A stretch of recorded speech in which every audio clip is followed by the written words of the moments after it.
Many people feel like they're behind in their training, but Aikido progress unfolds on a different timeline.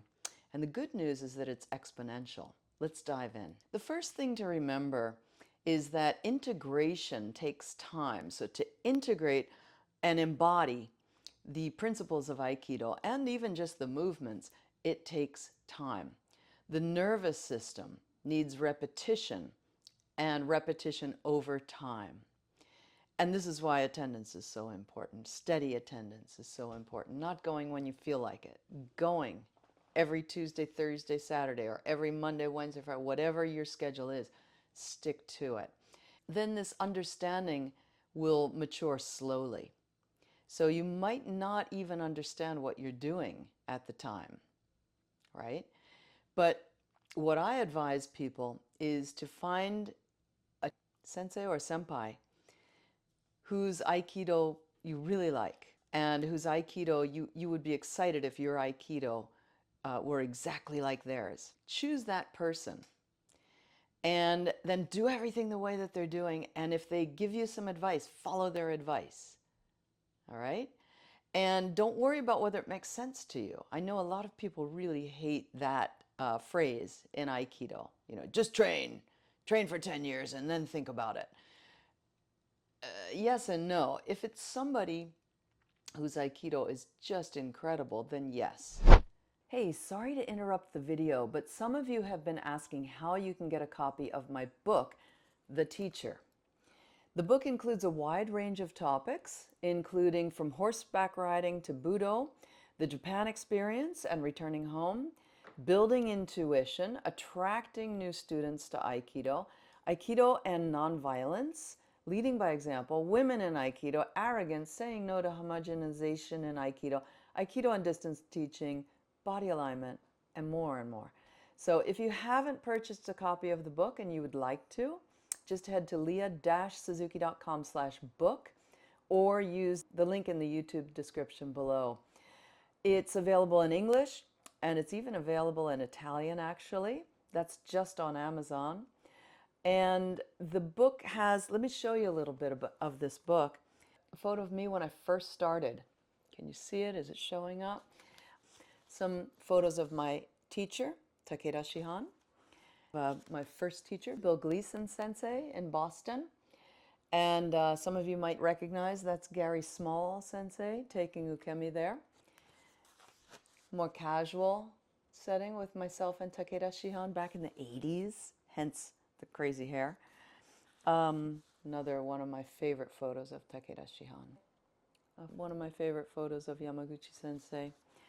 There I am teaching a seminar at my dojo in Hollywood. Just a regular photo shoot, actually, from a regular class. Teaching in Hollywood dojo. Oh, wow. My friend Brandon Ishisaka Sensei, I believe that's me training with his daughter, who now I think is like 16 years old. Anyway, she's super cute, huh? She's doing great. She's still training. If you haven't gotten a book and you'd like to get one, just look in the description below this video and there's a link there that you can click on to order your copy. Now let's get back to the video. Analyze it later. Copy that person whose Aikido you admire. Of course, if it's a person with your own body type and temperament, then that's really perfect. If you really like this person's Aikido and they're your size and your temperament, whew, you're really lucky to have all of that in front of you. So anyway, the understanding behind these things matures slowly. As you continue then in this direction, you're going to meet some plateaus. Your progress, when you first start Aikido, the first month or two, if you go to every class and you have a good teacher, progress should feel like a steady upward trajectory. But if you continue, then you can congratulate yourself when you finally hit a plateau. That's how to reframe the plateau. Like, oh, I feel like I'm not making progress. I'm just on a plateau. Congratulations when you get to your first plateau. It means that you've gotten past that real awkward initial beginner stage. If you've been watching my videos, you've probably noticed that I sometimes use shoto, or short sword. I find that it helps students drop their shoulders, stop pushing, and really feel the technique. Right now, I have a limited number of these Suzuki signature shoto available. They're made in Japan from premium Japanese white oak. They're engraved with my signature, and they're really beautifully balanced. Because of the lumber shortage in Japan, I was only able to get a small batch of them. So once these are gone, that's it for the time being. So if you'd like one, click the link below to reserve yours. During the checkout process, you'll be prompted to let me know which seminar you'll attend, and then I'll bring it right to you. Now let's get back to the video. Give it time. The integration of these things, or the embodiment of these things, takes time. So keep training. And by the way, I suggest a minimum 3 times a week. That's really where the magic happens. Twice a week, maybe you can maintain your level. It's difficult to impossible to actually have breakthroughs and epiphanies and real progress if you're only training twice a week. The other point that I want to bring up is that rushing your progress can create bad habits. And what I mean is that a lot of people confuse collecting techniques for making progress. Oh, I know all these techniques. How well do you know them? I remember, when I lived in Japan, there were months on end where we basically just did theme and variation on Ikkyo for months. And then we would finish with either, okay, throw your partner 20 times Shihonage, or sometimes Kokyu Nage, 20 times, go ahead.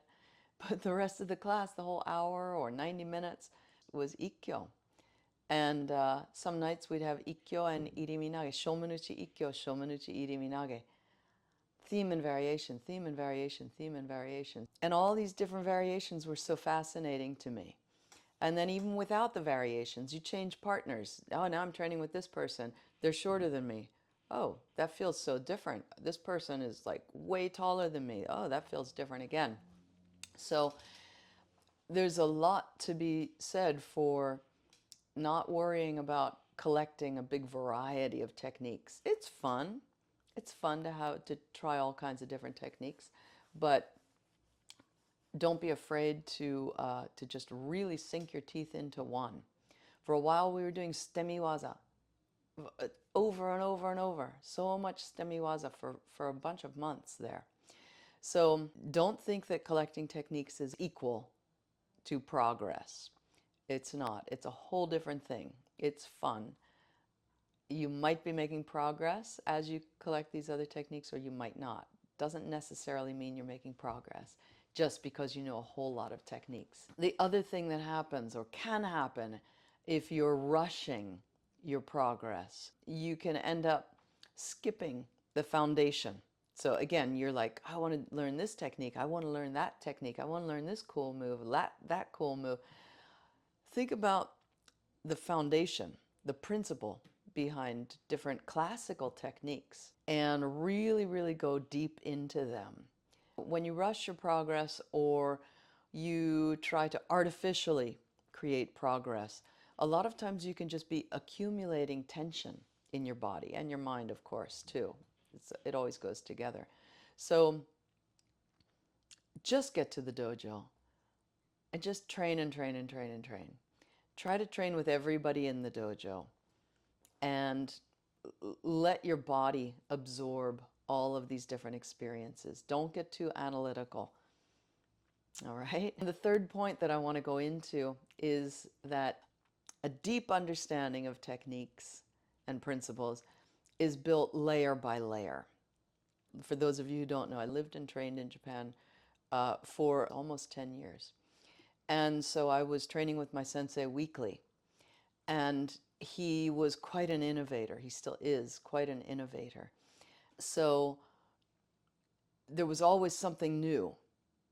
And my senpai encouraged me, just forget. Every time that you finish a class, forget, so that you can learn anew, right? So I didn't even have time, really, to kind of take something, digest it, absorb it. And they assured me, don't worry, your body is already doing that.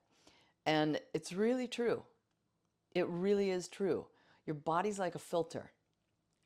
So you put some stuff into it, and then some of it just goes through and keeps on going. You let it go. Other stuff, the stuff that works for you, will stick. So that stuff that works for you will stick. And if you keep showing up to the dojo, keep training, and if you get some resistance from your partners so that you get that immediate feedback, you will filter out what you need to keep and what you don't need to keep. So for me, in the last 30 years, since coming back to the USA and only getting to train with my teacher like once a year or so, what has amazed me is the number of times that I'll be in my dojo training with my students, and I get a flash of something that we did in Japan in 1992, and I try it and I go, oh, maybe that's what Sensei was working on. Maybe that's what he was showing. A technique that I've been doing since 1992, or a variation of some technique is usually the case. And suddenly I gain some new insight into that movement 30 years later. So I've been doing it for a long time, this movement or that movement. I've been doing it. People fall down when I do it. I throw them. It, quote unquote, works. But I sometimes just get a new insight. Oh, maybe it's supposed to be like that. Oh, if I move my wrist like that, then it moves. He moves differently. My partner moves differently. Things like that. So don't worry if you've got some deep insights right now. It will be built layer by layer by layer by layer. These earlier experiences, they come out later, and you go, oh, wow, is that what that teacher was doing 5 years ago? Whatever. So nothing is wasted except the stuff that needs to be wasted. In other words, again, you're like a filter, like a net. Stuff comes in, stuff goes out. And sometimes you do lose some of the good stuff. Then you go to the dojo again, and you train with a person, a different person maybe, and they reinforce that one of the things that you lost, one of the good things that you lost before. So it comes back in. And then maybe it sticks a little bit longer this time. You keep a hold of that for a week or two. Don't keep it here. Let your body keep it. I mean, I should clarify. Of course, it's good to keep some stuff here. You know, I have a student right now who we've been working ever since she started Aikido. I've been working at getting her to keep her shoulders down, which is easier said than done, especially she's kind of a small person. So eventually she developed some shoulder pain. And so now she has new incentive to keep her shoulders down. She'll be doing this, and I know that she's in pain, and I'll say, shoulders down. Boom, they go right down immediately. Each time she practices, she gets a little bit better at executing this or maintaining this instead of going up like that. So she does need to remind herself to keep her shoulders down. Okay? So of course, yeah, remind yourself of some things. But if you don't have a deep grasp on the principle behind a certain technique, don't worry about it for now. Because we want these techniques to be as smooth as reflex. In conclusion, you're not late. You're right on time. So keep training, keep getting to the dojo. Speaking of training, if you'd like to train with me in person, I'll be teaching in Taiwan and Japan and Orange County in March 2026. Orange County, California, that's the first weekend of March. And then the, I think, third weekend, the 20th and the 21st, if I've got my dates correct, in Taiwan, Taipei, and Kaohsiung, if I have the pronunciation correct. And then the following weekend, the final weekend of March, I'll be teaching in Kumamoto, Japan. And I'm hoping that the timing matches up with cherry blossom season. So if you'd like to join me, just send a message, put in the comments section here under this video for me to give you some information, and I'll send it along. Thanks so much for tuning in, and I'll see you again next week. Bye-bye.